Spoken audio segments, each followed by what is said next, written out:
Hey Pre-K.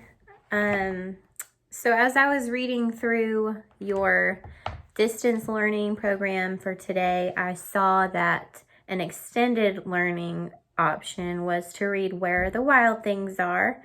And since I have this book at home, I thought it would be cool to read it to you guys.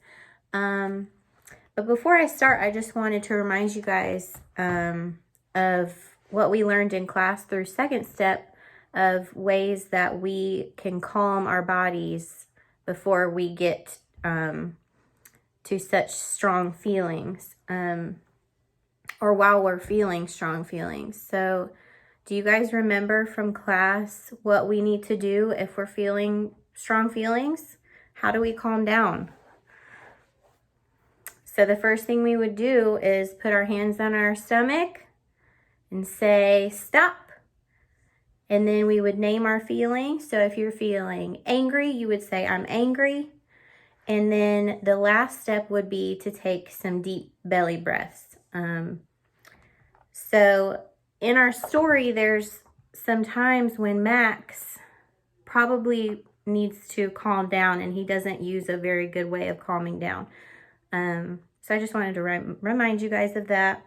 And let's see if you can find the places in this story where Max needs to use those calm down steps. Okay, so this is Where the Wild Things Are. I'm sure you guys have probably all read it before, but it's one of my favorites. So I thought it'd be nice to read it again with you guys. And it's, the author and illustrator is Maurice Sendak. Do you guys remember what the author does? Writes the words and the illustrator draws the pictures. All right. The night Max wore his wolf suit and made mischief of one kind and another, his mother called him Wild Thing, and Max said, I'll eat you up. So he was sent to bed without eating anything. Should he have said that to his mommy? Probably not. That very night in Max's room, a forest grew and grew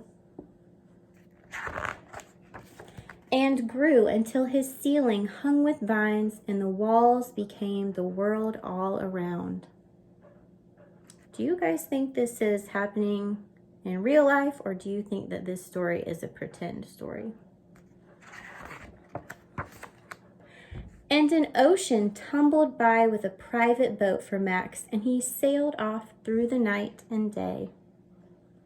Where do you guys think he's going? Would you guys go? And in and out of weeks and almost over a year to where the wild things are.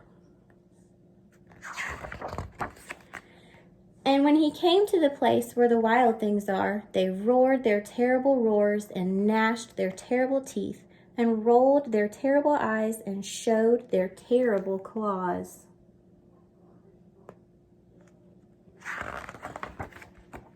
Till Max said, be still, and tamed them with the magic trick of staring into all their yellow eyes without blinking once, and they were frightened and called him the most wild thing of all. And made him king of all the wild things. And now, cried Max, let the wild rumpus start.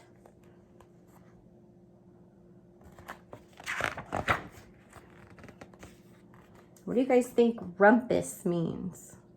Can you tell by the picture what that might mean?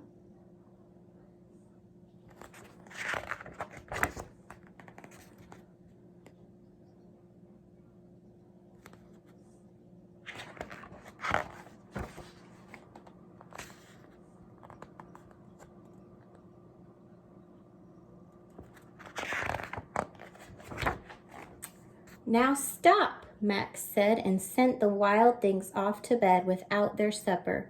And Max, the king of all wild things, was lonely and wanted to be where someone loved him best of all. Then all around, from far away across the world, he smelled good things to eat. So he gave up being king of where the wild things are. Where do you think that smell is coming from?